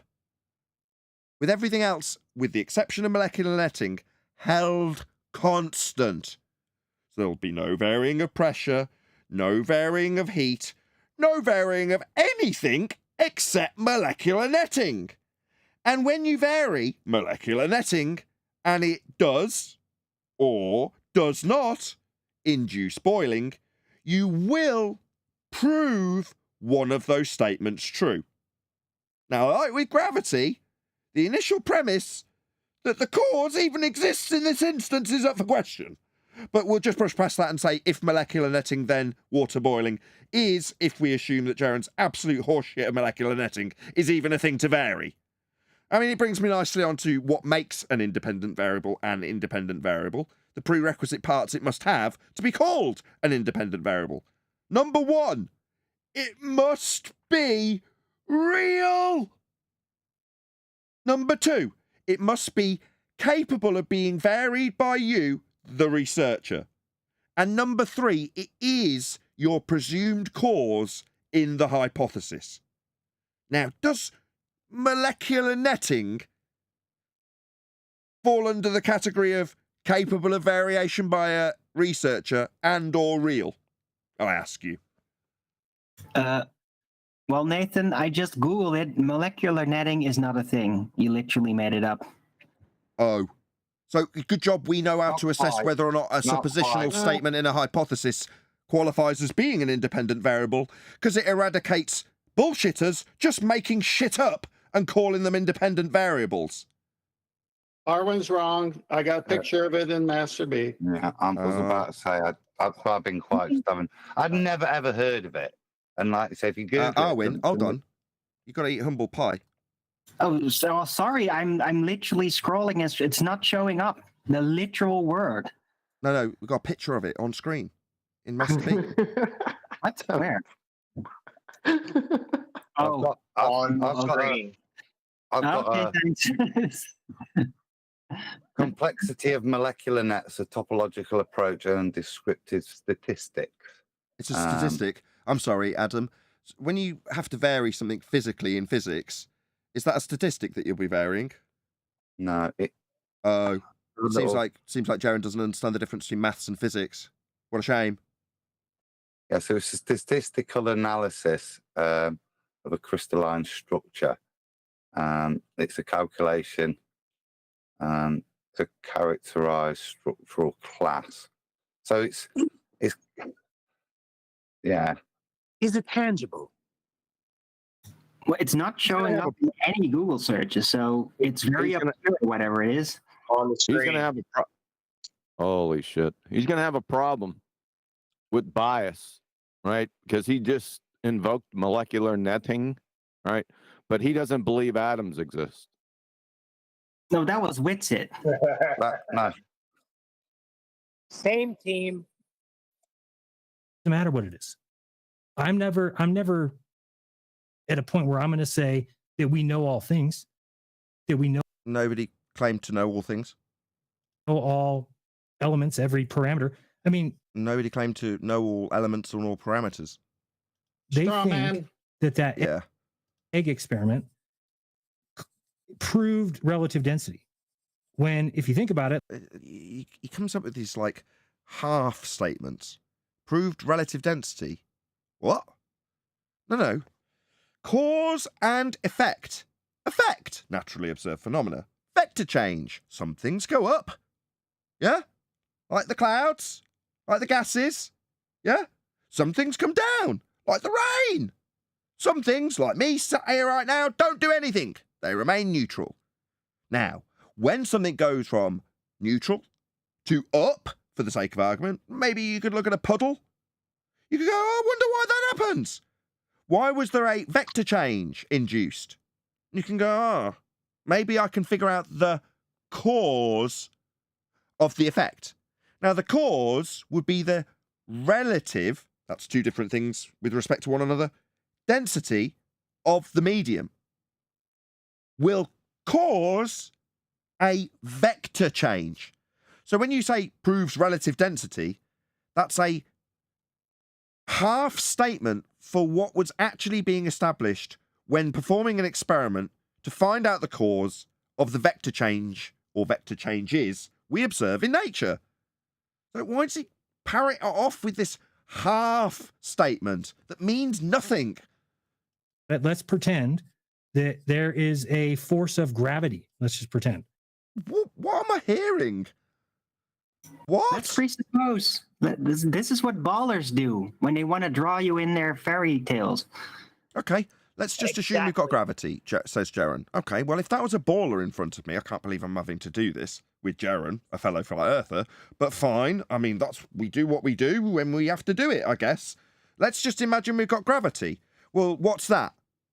Well, we'll find out after a long convoluted gaggle screw of 108-year out-of-date nonsense about mass attracting mass, followed up by a total other nonsense about a fourth-dimensional space-time bending. We'll find out that it's actually just a force that's not really a force, but we'll think of it as a force, holding us to the side of a spinning water ball. When describing weight, that would be objects more dense than the medium, that would be air, falling through it in a downward only to be addressed vector. So ignoring all of the vectors and only focusing on a downward vector, let's assume we've got that. That would be your gravity, in quotes, Jaron. No, when we got to that stage with a baller who's telling us we must beg the question of this shite that you're telling flat earthers to assume, even though we've spent years debunking it and asking for, what do you know, scientific evidence of it, because that's what they bloody claim, science for gravity. Yeah? We get to the point where we say, no, not all things go down. That's a misconception that you're trying to explain. If we assume that all things go down, then now listen to my shite about gravity. Not all things go down. The relative density, end statement from Jaron, being the cause of the vector change, wasn't a specific vector change in any direction, because we observe all sorts of vector changes, not just down. So that's what we would address after some fundamentalist religious zealot ball believer told us, like you have, to assume we've got gravity. Why? This crazy force that pulls to the center of the Earth, which is ridiculous. What, pulls the clouds to the centre of Earth, Jaron? See how immediately when you describe their gravity for us, because we're going to be assuming it according to you, don't know why that is, you're a flat earther, right? But there we go. When we do, it's all moving to the centre of Earth like the clouds do. Do they move to... If I release a helium balloon, does it go to the centre of Earth? Yeah, see, we'd eradicate this stupid shite that you're telling your audience to assume, Jaron. Ridiculous and shouldn't be believed, but let's... Sorry, shouldn't be believed. No, I didn't just tell my audience not to believe in gravity. I eradicated the base premise that all things go to the centre of Earth by pointing out that the clouds aren't doing that. So where I have succeeded in explaining why you shouldn't believe in gravity by demonstrating there's nothing to believe in because it's an assertion that things go down, Jaron just makes the baseless assertion and handwave dismissal that you, his audience in this example, just shouldn't believe it because he says so. Do you see the stark contrast between what I do when I debunk gravity and what Jaron hand waves when he tells you just not to believe in it? Because it's ludicrous. That's your debunking. It's ludicrous. No, not all things go to the centre of Earth. I example clouds. Jaron's rebuttal to gravity. It's ludicrous. See the standard difference? Pretend that was there. And you had an... Oh, I see. So it's hand waved as being ludicrous for no reason whatsoever. But now let's pretend it's there. No, we can't pretend all things go to the centre of Earth because of the clouds that I exampled that would stop us assuming that that's the case, Jaron. See the difference in standards? Egg sitting, floating in water. And you added density to that water. Well, because the little pieces of salt are going to be attracted to the gravitational pull, then it... What? Sorry, because they're going to be attracted to the downward of the clouds. It doesn't make any sense in your example, Jaron, because of me and my taking apart of gravity at its base premise of all things go to the centre of Earth, the thing that you said is ludicrous. I took it apart and said that no, not all things go to the centre of Earth. So when you invoke a force of what the clouds moving away from Earth, that's not a force I can invoke in this scenario. No, I would. Go ahead, Arwen. Sorry for interrupting. You were on a rant, but no, go ahead. Like he's not realizing that the salt is not supposed to go down. It dissolves in the water, so it becomes a part of the whole body of it, and thereby decreasing or increasing its density. So it's just misunderstanding on purpose or something. This is just Point of concern. Rather than hold them to their claims to prove it empirically, what Jaron is doing is saying, I like to allow them to beg the question. And when I allow them to beg the question, if we lived on a sphere, if there was gravity, they have a point. So I can't argue against that. That's what he's doing. It would cause the egg to displace up. So because they don't believe in that, their hypothesis was based on something totally different. And if you can't realize that if they walked away and said, when he says their hypothesis, if you knew what a hypothesis was, that was the whole point of me coming to you in this instance, to explain what a hypothesis was. So if their hypothesis, what independent variable, dependent variable, and antithesis in the null. Yeah, if they're saying they've got a hypothesis for it, you would ask them what it is and where they varied their presumed cause, and if it's valid at all. He proved that relative density is the reason for things to go up and down. And well, no, he induced a vector change by varying the density, ergo demonstrating his suppositional statement in the affirmative true, proving it. This is, I think, where Jaron demonstrates, Nathan, that he's not grasping the concept, because he keeps mitigating with, well, what if when I put the salt in, it was actually a magnet, or this, or that, or what if I didn't put enough heat in, or what if I could get water to boil at a different temperature? He's missing the point of just varying that one variable. He doesn't understand that even if down the line he found out that there was an electrostatic component to the way which the salt aligned, to make the egg move, he's still got to put the salt in. Yeah, he might gain a little bit more understanding that he might be able to prove scientifically later. That will never negate that. If you do that, the egg will rise. Yeah, you've increased the density.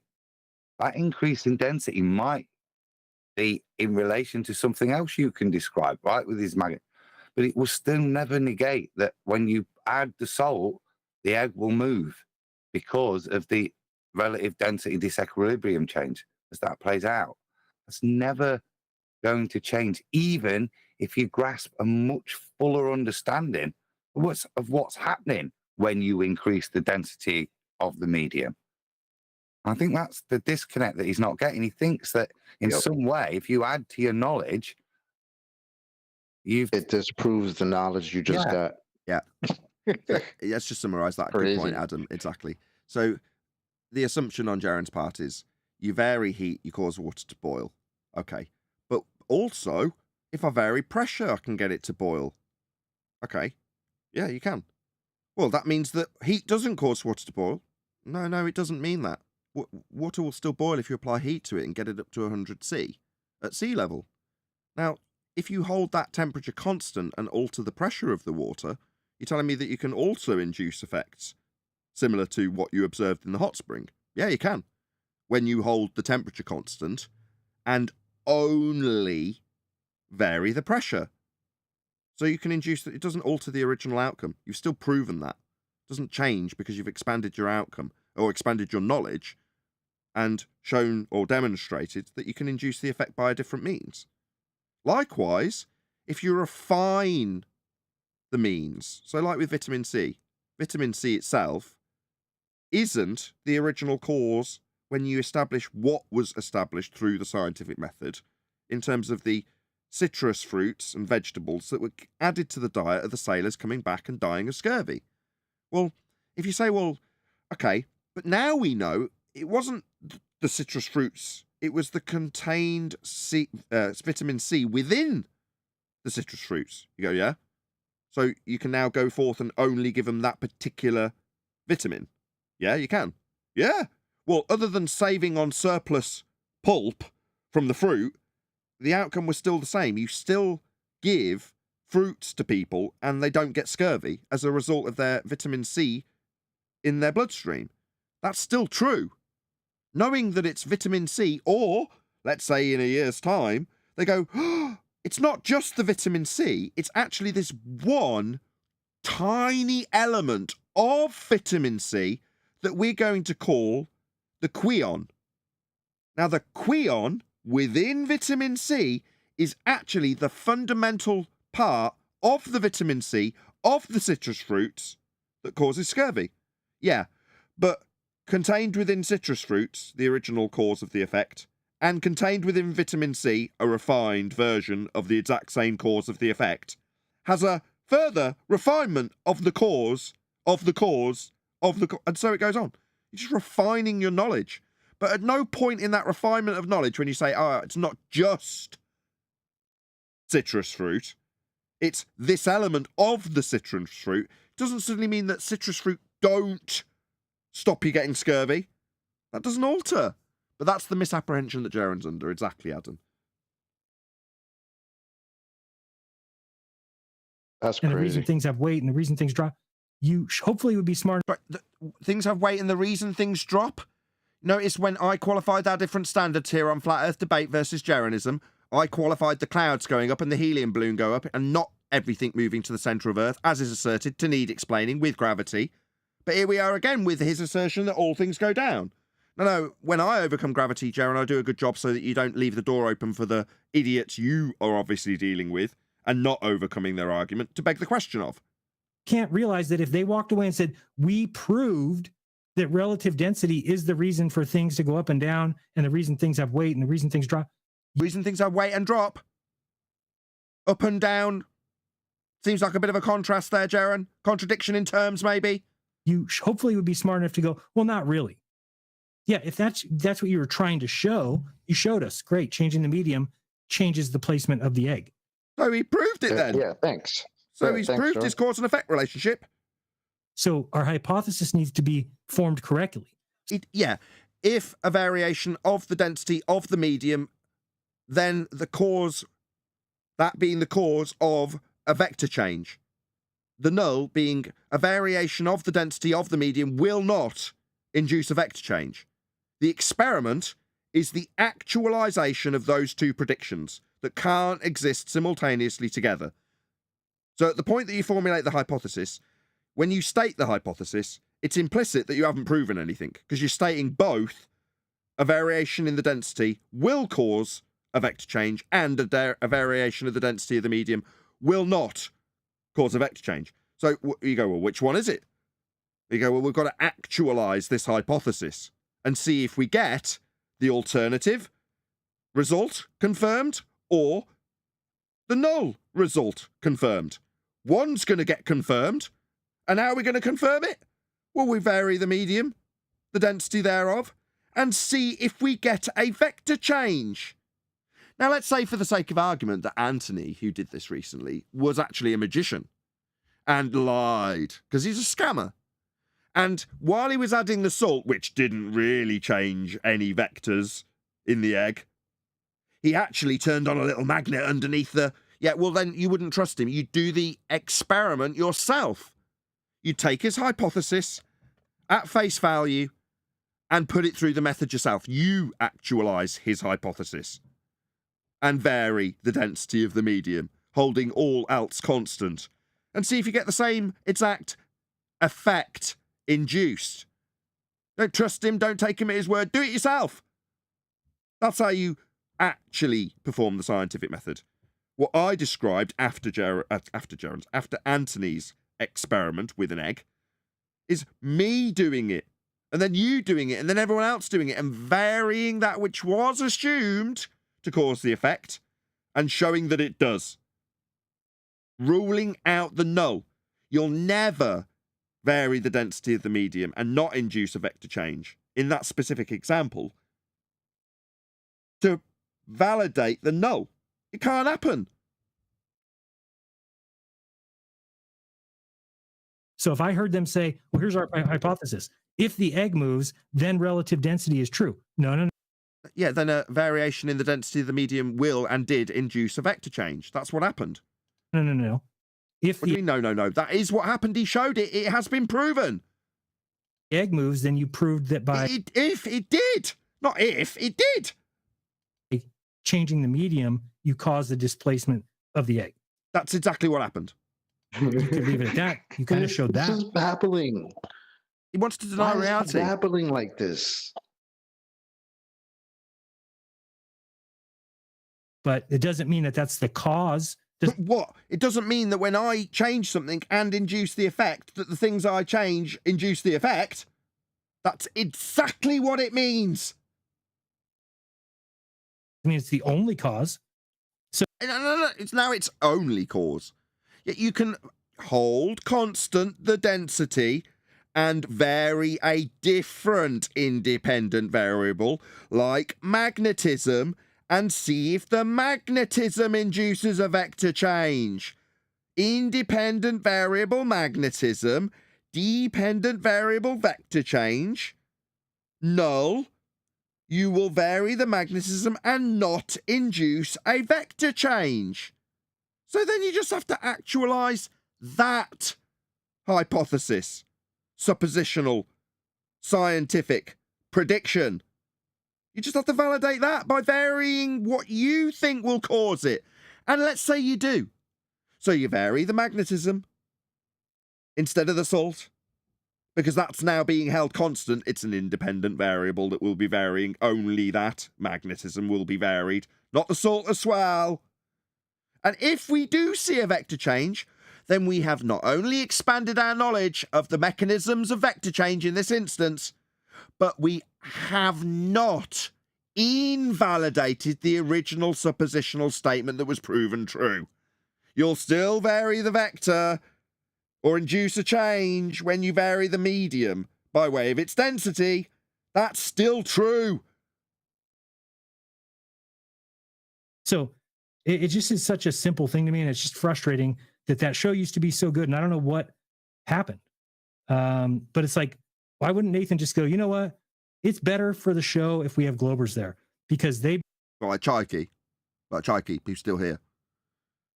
Like Chaiki, who tried to argue about gas pressure not needing a containment by demonstrating it with a container. That kind of baller, Jaron.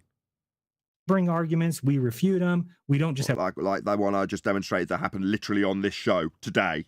That's a nice little fundamentally flawed argument you've got there, Jaron. an echo chamber where we repeat echo chamber. What, with the baller that we had today? Oh no, definitely. He used the same trick you did though. He tried to talk through me when I proved him wrong. You know, and I asked him about his container. Same dumb shit over and over again. It actually challenges everybody, and that's what was great about the show before. Now they literally sit there and suck each other off. It's Sorry, you think that men on the internet who have no physical connection with one another fillet each other orally via the internet? And you think that's literally what we do? Do you know what the word literally means, Jaron? You mean they figuratively suck each other off? Figuratively. Miserable. Well, the problem is that the globe doesn't have an argument, right? I mean, no, but ultimately. so expose that. So show. I mean, this is why when I had McToon on my show, and people got all upset. No, you let him off the hook. I think I exposed it. Now, maybe people don't think that. I don't think there's any chance somebody was a flat earther, watched that, and said, "Now I believe in the globe." No chance. But is there people who watched him fumble over? But you're saying there's no way that anybody could believe that they lived on a globe. You've explicitly instructed people to beg the question of a sphere with a tangent so that it can work when you make an angle to a sphere that you assumed. So you can transpose it into the globe that you said it would work on. No, I'm pretty sure that at the end of that, you were directing them to do exactly that, Jaron. Like directing them to believe that it could work on a sphere. I mean, yeah, that is what people would have taken away from your meeting with Toon. You've reaffirmed it to me personally and told me the dangers of not understanding how it works on a sphere. So, yeah, I'm kind of confused about why you'd say that, Jaron. In fact, I'm going to play it again. Oops. I think I exposed him. Now, maybe people don't think that. I don't think there's any chance somebody was a flat earther, watched that, and said, "Now I believe in the globe." No. Even though he explicitly directed them to believe that it could work on a globe. Okay. No chance. But is there people who watched him fumble over being able to come up with anything about the way they get their numbers, their weights, their measurements? I think we gained some. So to me, this Pause. Projection. Well, no, Adam, you want me to go first or you? Mine's short, Adam. Well, all right. I've got a cream for that. All right. Sounds like a personal problem. Well, you guys are in Jaron's mind, I guess. Fumbled with that? Who is fumbling on a debate show without an opponent recorded after Nathan left? He is fumbling every point and he's projecting. I think he's talking about McToon fumbling, right? Yeah, but he's no, he is fun. How many times have we corrected Jaron here on this part of the show that Nathan wasn't there? How many times have we had to correct him already on how many different things? Many, right? So he is thinking, oh, I got McToon to fumble, while we have Jaron recorded here fumbling left and right. It's just different. And here's the thing. I don't mind if different people have different ways of doing things. Like, that's fine. Your channel, do what you want. My channel, I do what I want. But the problem becomes when you attack me. I've never attacked. The point that I interrupted for. The mitigation there was, do I think, and I agree with Jaron, do I think any flat earther changed their opinion that day? No. But I think we're there just to keep preaching to the same crowd. We're trying to convince the masses. So do I think if I'm listening to a debate, baller versus flat earther, that when the flat earther says, oh yeah, you can do celestial navigation on a globe, it'd be disingenuous to say you can't?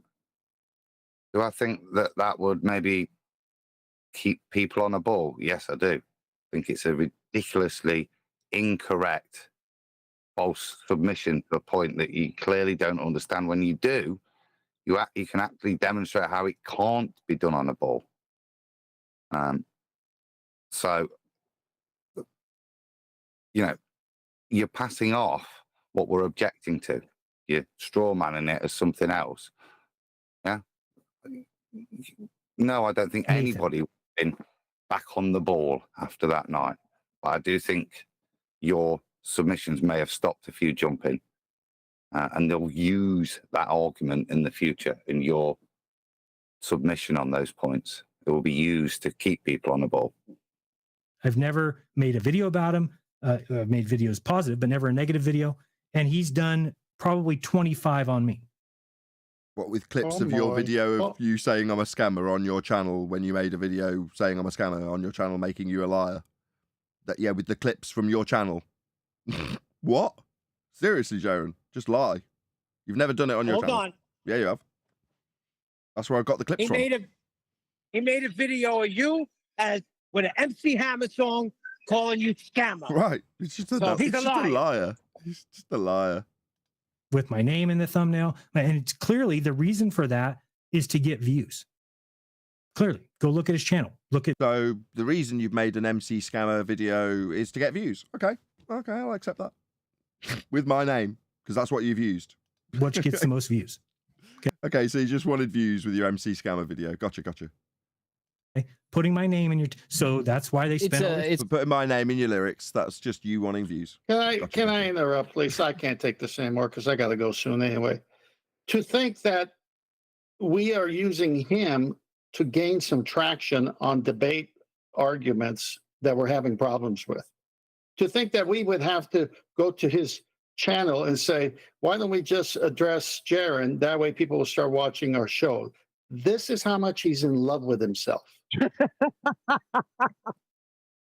With that, I'm going to say, if you are watching this on either Nathan Oakley 1980 or Nathan Oakley premiering streams, then stay tuned as there will be an after show to follow. Unfortunately, if you are watching this live, this is where we bid you farewell. So another massive thank you to today's Discord G+ panels and all of you for smashing the super chat, liking, commenting, sharing, subscribing, joining as a Nathan Oakley 1980 channel member, hitting me up on PayPal and all that good stuff. Once again, stay tuned if you're watching on an after show. I've been Nathan Oakley, and I will see you all in the next video.